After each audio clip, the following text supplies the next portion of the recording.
Hello, hello, আসসালামু আলাইকুম প্রিয় শিক্ষার্থী বৃন্দ। কেমন আছো তোমরা? আশা করি ভালো আছো। আজকের এই সকালের মর্নিং সেশনে তোমাদের সকলকে স্বাগতম জানাচ্ছি। ফুলের শুভেচ্ছা সহ স্বাগতম। উপস্থাপনায় আমি মোহাম্মদ রফিকুল ইসলাম, সিনিয়র শিক্ষক, এমএসসি গণিত প্রথম শ্রেণী, MA diploma in computer, BPTC school and college, Savar, Dhaka. পাঠ পরিচিতি, শ্রেণী নবম, বিষয় গণিত, পাঠের বিষয় বাস্তব সংখ্যা, সময় 40 মিনিট, তারিখ 21/12/2020। প্রিয় শিক্ষার্থীবৃন্দ, আজকে তোমাদের জন্য বাস্তব সংখ্যার পর্ব 3 নিয়ে উপস্থিত হয়েছি। এর আগে 1 ও 2 ভিডিও আপলোড করা হয়েছে। তোমরা এখনো যারা বাস্তব সংখ্যার পর্ব 1 ও 2 দেখোনি, তারা 1 ও 2 দেখে তারপরে পর্ব 3 দেখবে, তাহলে তোমার অঙ্ক বুঝতে সুবিধা হবে। অন্যথায় তোমার বুঝতে একটু কষ্ট হবে। প্রথমে পর্ব 1 দেখবে, বেসিক ফর্মুলা নিয়ে আলোচনা করা হয়েছে। তারপর বাস্তব সংখ্যা পর্ব 2 দেখবে। এরপরে তোমরা বাস্তব সংখ্যা পর্ব 3 দেখবে। তাহলে ধারাবাহিকতা যদি বজায় থাকে, তোমার বুঝতে সুবিধা হবে। শিক্ষণফল: এই পাঠ শেষে শিক্ষার্থীরা সাধারণ ভগ্নাংশ থেকে আবৃত দশমিক ভগ্নাংশে প্রকাশ করতে পারবে, আবৃত দশমিক ভগ্নাংশ থেকে সাধারণ ভগ্নাংশে প্রকাশ করতে পারবে, সদৃশ আবৃত দশমিক ভগ্নাংশে প্রকাশ করতে পারবে, আবৃত দশমিক ভগ্নাংশের যোগ বিয়োগ করতে পারবে এবং সংশ্লিষ্ট সৃজনশীল প্রশ্নের সমাধান করতে পারবে। প্রথমে আমরা 12 ক, আবৃত দশমিক ভগ্নাংশে প্রকাশ করা, এই ধরনের একটি অঙ্ক যাব। প্রশ্নটি ছিল 1/6, একে আবৃত দশমিক ভগ্নাংশে প্রকাশ করব আমরা। তাহলে 6 দিয়ে 1 কে ভাগ দেব, ভাগ যায় না, 6 শূন্য শূন্য। তাহলে 1 থেকে 0 বিয়োগ করলে 1 থাকে। প্রিয় শিক্ষার্থী, যেহেতু 1 ছোট হয়ে গেছে, এই কারণে আমরা ভাগফলে একটা দশমিক নিয়ে ভাজ্যে একটা 0 নেব। এবার 10-এর মধ্যে 1 কতবার যায়? 1 বার যায়। 6 কে 6 যদি বিয়োগ করি আমরা, তাহলে 4। আর একটা 0 নিলাম। একবার দশমিক নেওয়ার পর একটি করে 0 নেওয়া যায়। তারপর 6 6 36, যদি বিয়োগ করে দিই 4 থাকে। আবার একটা 0 নেই আমরা। তারপর আবার দেখো 6 6 36। এভাবে আবার যদি 0 নাও, আবার 6 6 36, বিয়োগফল 4 থাকবে, আবার 0 নিলে 40 হবে। 6 6 36, তার মানে এই 6 6 6 6 6 6 করে এটা আরো কখনো ভাগশেষ শেষ হবে না, ভাগ করা শেষ হবে না। ভাগশেষ প্রতি ক্ষেত্রেই 4 থাকবে, অর্থাৎ ভাগফল এই 6 6 6 6 এইভাবে আসতে থাকবে। এই কারণে এটাকে আমরা লিখব নির্ণয় আবৃত দশমিক ভগ্নাংশ। যদি আমরা লিখি 0.16666 ডট ডট, যেহেতু 6টা বারবার আসতেছে, তাহলে 6 এর উপর একটি ফোঁটা দিতে পারি, এটার নাম হলো আবৃত, ঢেকে দিলাম। এটার নাম হলো পৌনঃপুনিক। বার এসেছে, বারবার এসেছে, তাই এটাকে পুনঃ দশমিক ভগ্নাংশ বলে, আবৃত দশমিক, অর্থাৎ এটাকে ঢেকে দেওয়া হলো। প্রিয় শিক্ষার্থীবৃন্দ, আরেকটি আবৃত দশমিক ভগ্নাংশে যদি আমরা যাই, 7/11।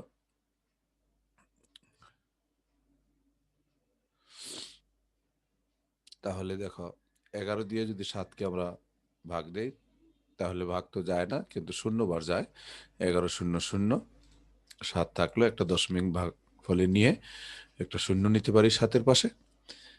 তাহলে এবার দেখো 6 11 66 থাকে হলো, বিয়োগ করলে কত থাকতেছে? 4।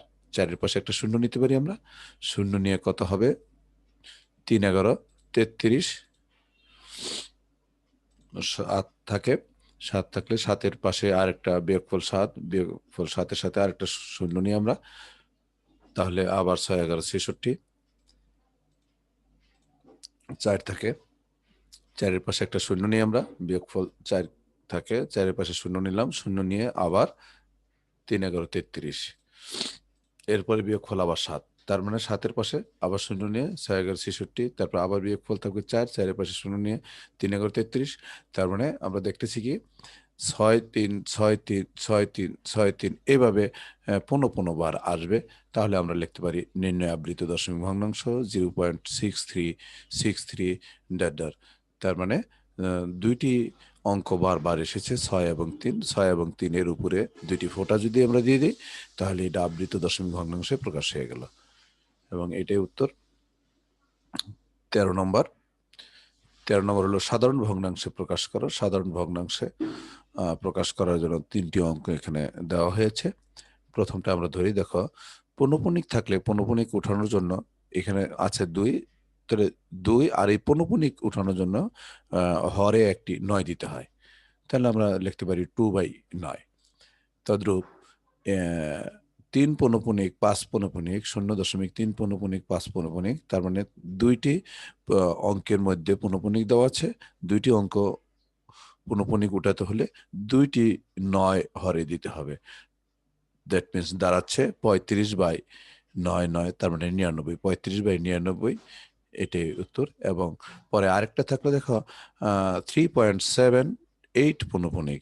এই 3-কে তুমি সমস্ত আকারেও রাখতে পারো, অথবা 3-কে এই 78-এর পাশেও দিতে পারো, 378 এভাবে দিলে হয়। পরবর্তীতে আবার ভাগ দিয়ে 3 নিয়ে আসতে হয়, এই জন্য 3-কে আমরা সমস্ত আকারে রেখে দিয়েছি। তাহলে থাকে হলো কত? উপরে 78। এবার দেখো 8-এর উপরে একটা পৌনঃপুনিক, তাহলে একটা 9, কিন্তু পৌনঃপুনিক ও দশমিকের মধ্যখানে একটি ঘর খালি আছে, তাই একটি শূন্য 9-এর ডান পাশে বসবে। আবার বলি আমি, পৌনঃপুনিক ও দশমিকের মধ্যখানে একটি ঘর অর্থাৎ 7 কিন্তু আবৃত না, অনাবৃত। অনাবৃত্তের কারণে যতটি অনাবৃত দশমিক অংশ থাকবে অঙ্ক সংখ্যা ততটি 9-এর পাশে শূন্য হবে। এখানে আবার একটু খেয়াল করো, পৌনঃপুনিক হলো 8 আর দশমিক, এই দুইটির মধ্যখানে একটি ঘর খালি, তাই 9-এর ডান পাশে একটি শূন্য এসেছে। এবং পৌনঃপুনিকের আগে যত থাকে টোটালটা বিয়োগ করতে হয়। যেহেতু 3 আমরা আলাদা করে রেখেছি, অতএব 3 বিয়োগ করতে হবে না, এই কারণে আমরা 7 বিয়োগ করলাম। যদি 3 7-এর পাশে নিয়ে নিতাম 378 লিখতাম, তাহলে এখানে বিয়োগ করতে হতো 37। আবারও বলি আমি, যদি 3 সমস্ত আকারে না রেখে এই 78-এর বাম পাশে অর্থাৎ 378 রাখতাম, তাহলে কিন্তু বিয়োগ করতে হতো 37। অর্থাৎ পৌনঃপুনিকের আগে যা আছে টোটালটাই বিয়োগ করতে হবে। আমরা যেহেতু 3 সমস্ত আকারে রেখে দিয়েছি, এই কারণে 3 ফাংশনটা আর 7-এর সাথে আসলো না, শুধু বিয়োগ হলো 7। তাহলে আমরা লিখতে পারি 3 সমস্ত, আর 78 থেকে 7 বাদ দিলে 71/90, এবং এটাই অ্যান্সার। প্রিয় শিক্ষার্থীবৃন্দ, এবার আমরা সদৃশ আবৃত দশমিক ভগ্নাংশে প্রকাশ করব 3টি অঙ্ক।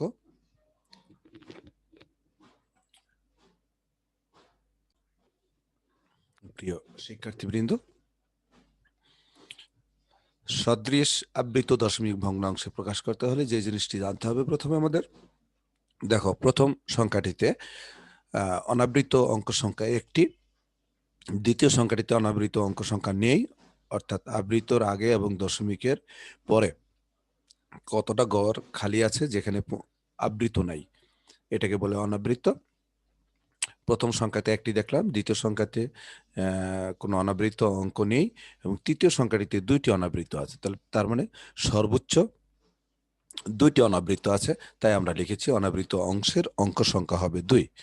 আর আবৃত অংশের অঙ্ক সংখ্যা হবে যেগুলো আবৃত আছে সবগুলোর লসাগু। এখানে দেখো প্রথম সংখ্যাটিতে আবৃত অংশের অঙ্ক সংখ্যা হলো 1, দ্বিতীয় সংখ্যাটিতে আবৃত অংশের অঙ্ক সংখ্যা হলো 2, তৃতীয় সংখ্যাটিতে আবৃত অংশের অঙ্ক সংখ্যা হলো 3। 2 পৌনঃপুনিক, 5 পৌনঃপুনিক, 8 পৌনঃপুনিক, 5-এর উপর দেওয়া হয়নি, কারণ অনেকগুলোতে পৌনঃপুনিক থাকলে প্রথমটা এবং শেষেরটা দিতে হয়, মধ্যখানেগুলো দিতে হয় না। তাহলে আমরা লিখতে পারি আবৃত অংশের অঙ্ক সংখ্যা হবে 1, 2 ও 3 এর লসাগু 6। নিচে সংখ্যা 3টিকে সদৃশ আবৃত দশমিক ভগ্নাংশে প্রকাশ করা হলো। প্রথমে দেখো 2.2 অর্থাৎ 2.2, আর 3টাকে বারবার লিখতে পারবো আমরা, কারণ 3-এর উপরে হলো পৌনঃপুনিক আছে। তাহলে আমরা 2.23 একটা 3 রেখে দিলাম, কারণ 2টি অঙ্ক আমাদের অনাবৃত রাখতে হবে, আর 3-কে 6 বার লিখলাম। কারণ কেন 6 বার লিখলাম, এখানে আবৃত অংশের অঙ্ক সংখ্যা 6 হবে আমরা দেখেছি। তাহলে 3 3 3 3 3 এইভাবে 6 বার লিখে প্রথমটার উপর আর দ্বিতীয় একদম শেষেরটার উপরে পূর্ণপণিক দিয়ে দেব। তাহলে মধ্যখানের উপর পূর্ণপণিক সবগুলিতে হয়ে গেল। এবার 3.3 পূর্ণপণিক 5 পূর্ণপণিক, তাই 3.35 আমরা প্রথমে রেখে দিলাম অনাবৃত্তির জন্য।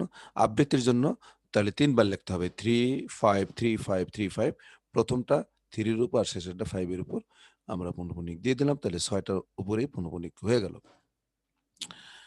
এবং 3.57 এখানে 3.57 কিন্তু অনাবৃত রয়েই গেছে, আমাদের আর অনাবৃত তৈরি করতে হলো না। এবার 258 দুইবার যদি লিখি তাহলে 6টা হয়ে যাবে। এবার দেখো 3টি সংখ্যাতে 2টি অনাবৃত 6টি আবৃত, দ্বিতীয়টিতেও 2টি অনাবৃত 6টি আবৃত, তৃতীয়টাতেও 2টি অনাবৃত 6টি আবৃত সংখ্যা, তার মানে সবগুলো সমান সমান হয়ে গেল।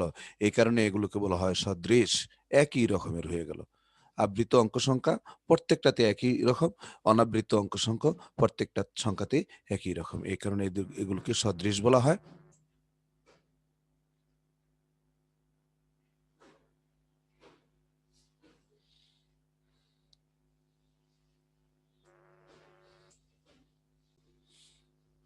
প্রিয় শিক্ষার্থীবৃন্দ, ইতিমধ্যে আমাদের বিদ্যুৎ চলে গিয়েছিল।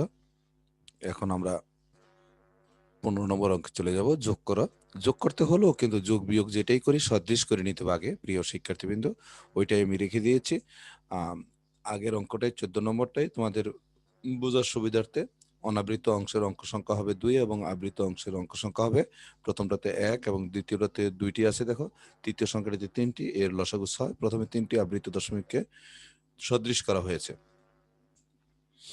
দেখো 2.2 পৌনঃপুনিক 5, তাহলে 5-এর উপর পৌনঃপুনিক 5টা বারবার হবে, আর 25 আমরা রেখে দিলাম 5, তাহলে 4টা 5 মাঝখানে, আর প্রথম একটি 5 শেষ একটি 5, অর্থাৎ 6টি লিখলাম আমরা এখানে। 6টি লিখে প্রথম ও শেষেরটার উপরে আমরা পৌনঃপুনিক দিলাম, আর পরেরটা হলো 3.35 পৌনঃপুনিক, তাহলে 3.35 রাখলাম আমরা অনাবৃত্তির জন্য, আর 35 3বার লিখলেই এটাকে আবৃত করে দিলাম। এরপর হলো 3.57258 3.57258 এটা আমরা অনাবৃত রেখে দিলাম। এখন যদি যোগ করি, দেখো প্রিয় শিক্ষার্থী, স্বাভাবিক যোগের মতো করবে। স্বাভাবিক যোগের মতো করলে আমরা পেয়ে যাচ্ছে 9.18167358। প্রিয় শিক্ষার্থী, এই প্রথমে যে দেখো একটা জিনিস খেয়াল করো, 5 3 এবং হলো 2, এটা যোগ করলে হয় 10, আর হাতের 1 11। 11-র 1 নামলো এখানে, হাতে 1 থাকে, সে 1 কিন্তু পরবর্তীতে এখানে যোগ হবে, সাথে সাথে 1 যোগ করলে 8 8, আর হলো 5 8 5 13 13 আর 5 18, 8 হাতে থাকে 1 পরবর্তীতে আসলো। কিন্তু একটা জিনিস খেয়াল করো, এই যে প্রথম পৌনঃপুনিক 5 3 8 আর 2 10, 10 আর হাতের 1 11, 11-র 1 হাতে 1 থাকে, সেটা কিন্তু এই 7-এর সাথে এসে যোগ হবে, অতিরিক্ত এই 8-এর নিচে এসে যোগ হবে। এই হলো শুধু একটু পার্থক্য, একেবারেই স্বাভাবিক যোগের মতো যোগ করবে। শুধুমাত্র পার্থক্যটা হলো প্রথম পৌনঃপুনিকটা, পৌনঃপুনিকের হাতে যা থাকবে, যদি কিছু থাকে 1 2 যা থাকবে, সেটা বাম পাশের পরবর্তী অঙ্কের সাথে যোগ হবে, অতিরিক্ত হিসাবে নিচে এসে যোগ হবে। তাহলে আমরা পেয়ে যাচ্ছি 9.181 পৌনঃপুনিক, 6 পৌনঃপুনিক, 7 পৌনঃপুনিক, 3 4 9 পৌনঃপুনিক। এক্ষেত্রে এ 1 কোথা থেকে আসলো সেটা একটু ব্যাখ্যা দিয়ে দিচ্ছি, তোমাদের পাঠ্য বইও আছে দেখবে। 5 5 প্লাস 3 প্লাস 2 প্লাস ওই হাতের 1, টোটাল হলো 11। এখানে 1 হলো হাতের 1, ওই যে 1 নিচে আমরা যোগ করলাম, এখানে 11 এর 1 যোগ হয়েছে। এটার বিকল্প পদ্ধতি আছে, যদি তুমি এইভাবে মনে না রাখতে পারো। বিকল্প পদ্ধতি হলো একই জিনিস, শুধুমাত্র একটা কাজ করতে হবে, সেটা হলো যে সংখ্যাটা পনপন হয়েছে সেটার 2 ঘর একটু বাড়ায় দিবে। 2 ঘর যদি তুমি বৃদ্ধি করে দাও, তাহলে ওই নিচের 1 আর যোগ করতে হবে না, এটা স্বাভাবিক যোগ করো। হাতে দেখো 1 থেকে 9 চলে আসতেছে অলরেডি, 3 5 15 5 হাত থেকে 1 1 আর 2 3 3 3 6 6 আর 5 11, এই দেখো 6 25-এর 5 হাত থেকে 2, তাহলে 2 আর 2 4, 4 আর 3 7, 7 5 12 2 হাত থাকে 1 এই যে এখানে চলে আসলো দেখছো, 8 আর 1 9, 9 আর এই 5 5 10 19, 19 আর 9। তার মানে অতিরিক্ত ওই যে নিচে যে 1 যোগ করতে হয় সেটা আর দিতে হলো না। তোমার পাঠ্য বইয়ে এইভাবেও সমাধানটা করা আছে।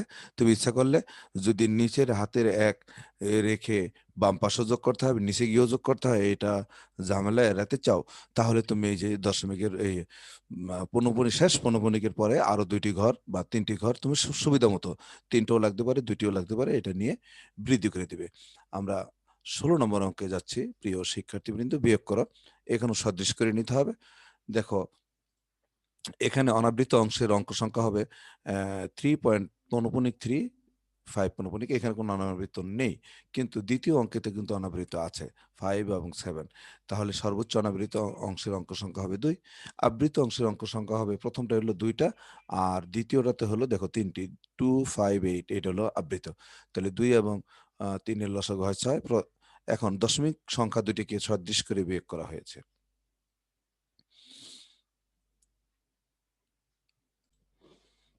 প্রিয় শিক্ষার্থী, তাহলে আমরা দেখো আগে সদৃশ করে নিই।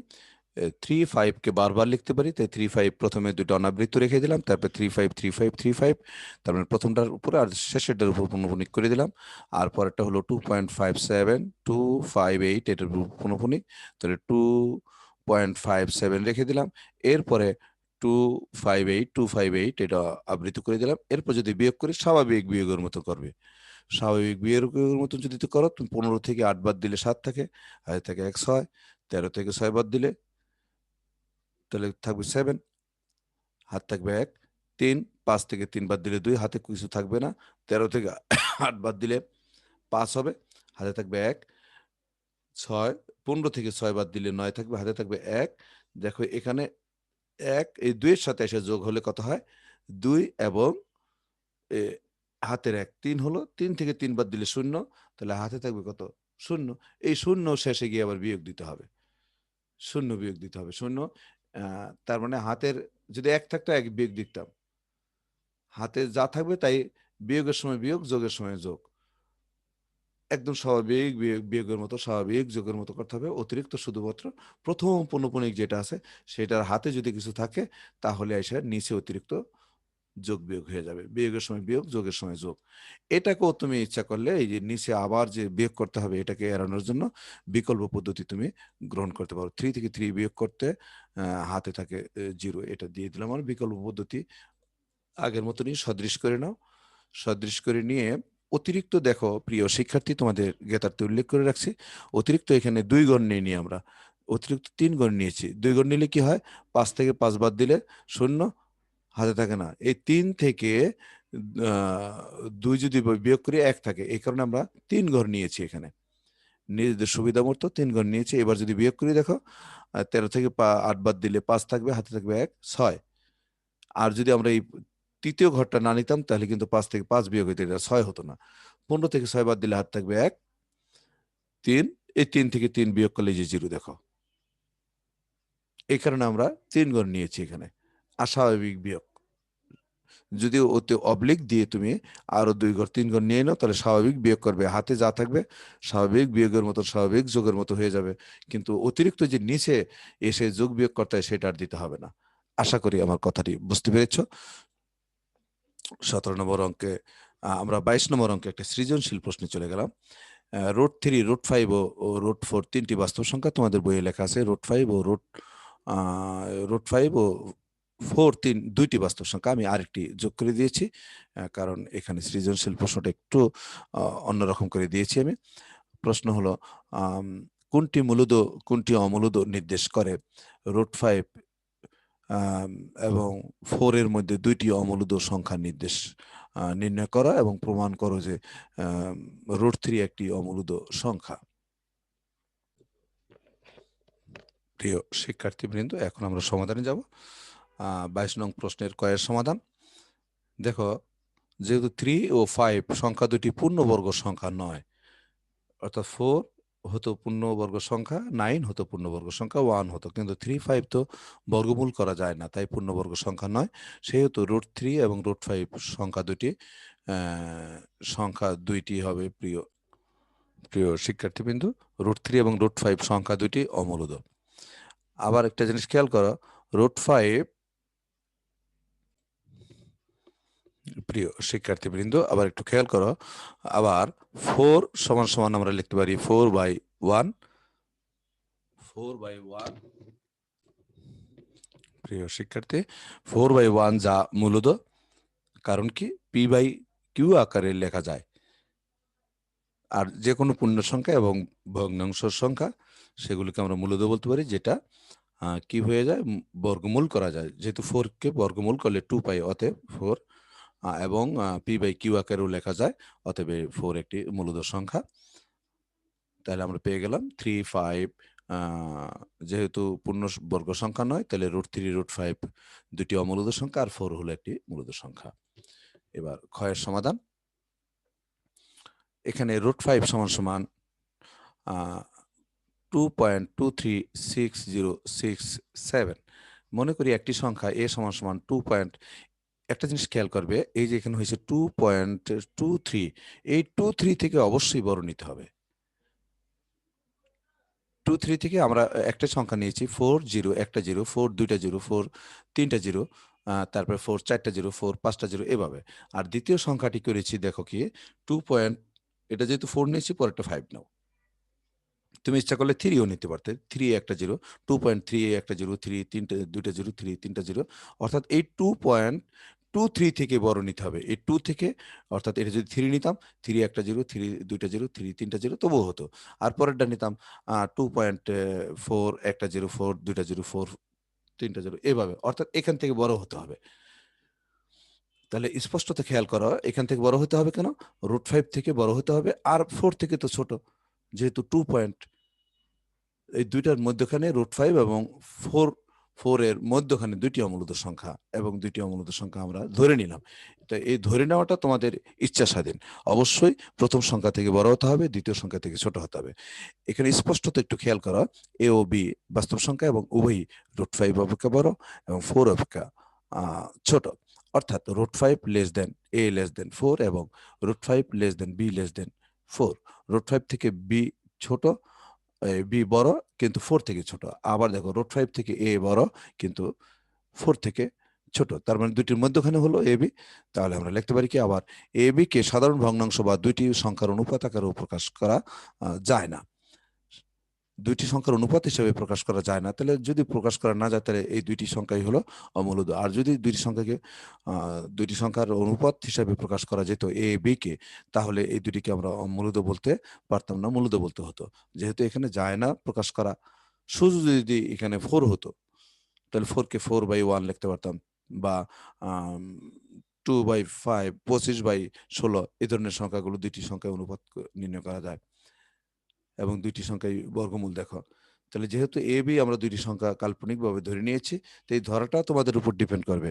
2.30 দিতে পারতে ইচ্ছা করলে, 3 দুইটা 0, আবার পরেরটা 3 কেউ না ধরে বললো 2.40, এইভাবে সংখ্যাটা তুমি, অর্থাৎ এই 2.23 থেকে বড় দুইটি সংখ্যাই ধরতে হবে, এবং দুইটি সংখ্যাই 4 থেকে ছোট হতে হবে। এই জিনিসটি খেয়াল রাখতে হবে।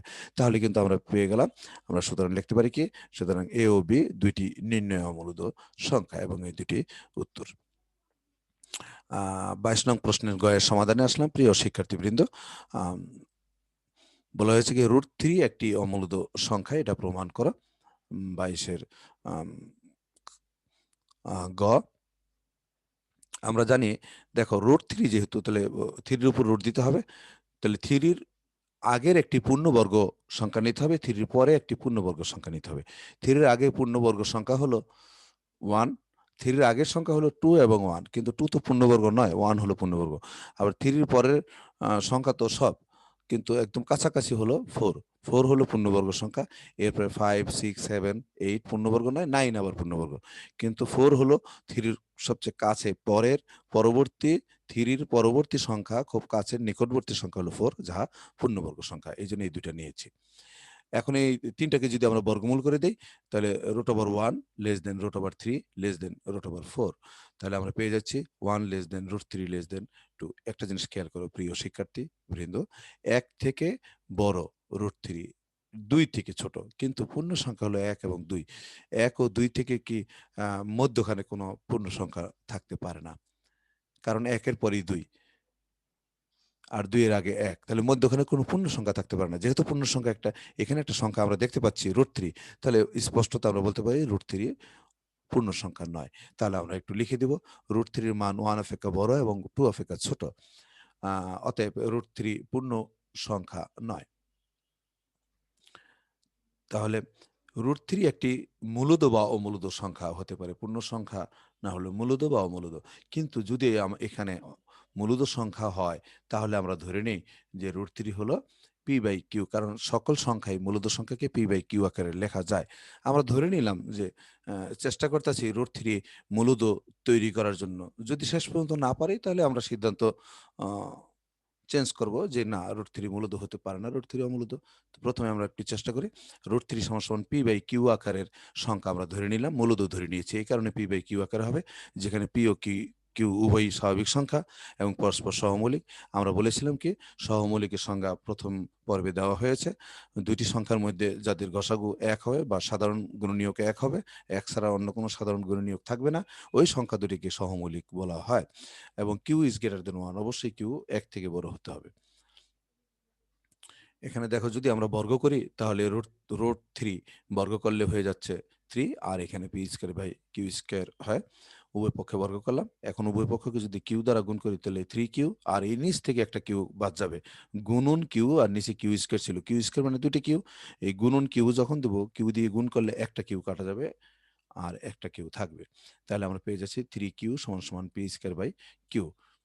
প্রিয় শিক্ষার্থীবৃন্দ, কিউ একটি পূর্ণ সংখ্যা, তাকে 3 দ্বারা গুণ করা হয়েছে, তার মানে এটা একটা পূর্ণ সংখ্যা। 3q পূর্ণ সংখ্যা, কিন্তু p²/q কিন্তু পূর্ণ সংখ্যা নয়, কারণ p এবং q এর ভিতর কোনো সাধারণ গুণনীয়ক নেই, 1 ছাড়া কোনো সাধারণ গুণনীয়ক নেই, এটা পরস্পর সহমৌলিক। অতএব এটা হলো অপূর্ণ সংখ্যা বলতে পারি আমরা। p²/q পূর্ণ সংখ্যা নয়, কারণ p ও q উভয়ই স্বাভাবিক সংখ্যা, পরস্পর সহমৌলিক এবং q ইজ গ্রেটার দেন 1। এই কারণে এটা p²/q, এটাকে বর্গ করলেও এটা সাধারণ গুণনীয়ক আসবে না। যেমন 25/16, এটাকে যদি বর্গমূল করো 5/4, এখানে দেখো এই দুইটা সংখ্যা কিন্তু সহমৌলিক। বর্গ করলেও এটা ঘন করো, বর্গ করো, যাই করো, কিন্তু এটার ফলটা কখনোই আম বিভাজ্য হবে না। হর দিয়ে লবকে বিভাজ্য হবে না, কারণ এগুলো সহমৌলিক সংখ্যা। তাহলে আমরা স্পষ্টত দেখতে পারলাম কি, 3q পূর্ণ সংখ্যা আর p²/q হলো অপূর্ণ সংখ্যা। তাহলে দুটি কখনো সমান হতে পারে না। তাহলে এই ক্ষেত্রে আমরা লিখতে পারি কি, 3q ও p²/q সমান হতে পারে না, অর্থাৎ 3q is not equal to p²/q। তো √3 এর মান p/q আকারের কোন সংখ্যাই হতে পারে না, তাহলে বলতে পারি আমরা, অর্থাৎ √3 is not equal to p/q। সুতরাং √3 মূলদ সংখ্যা নয়। তাহলে মূলদ সংখ্যা আমরা প্রমাণ করতে পারলাম না। তাহলে মূলদ সংখ্যা যদি না হয়, তাহলে √3 একটি অমূলদ সংখ্যা আমরা লিখতে পারি। সুতরাং √3 একটি অমূলদ সংখ্যা এবং প্রমাণিত। প্রিয় শিক্ষার্থীবৃন্দ, এতক্ষণ আমার সাথে থাকার জন্য, ধৈর্য ধরে উম আমার কথা শ্রবণ করার জন্য তোমাদের ধন্যবাদ জানাচ্ছি। পাশাপাশি আমি দাবি রাখছি, আমার এই কথায়, উপস্থাপনায় যদি তুমি সামান্য পরিমাণ উপকৃত হয়ে থাকো, অবশ্যই আমি আশাবাদী আমার চ্যানেলটিকে সাবস্ক্রাইব করবে, শেয়ার করবে, লাইক দিবে এবং পরবর্তী নোটিফিকেশন পাওয়ার জন্য বেল আইকনটিতে ক্লিক করে রাখবে। তোমাদের আবারও ধন্যবাদ জানিয়ে এখানেই শেষ করছি। খোদা হাফেজ।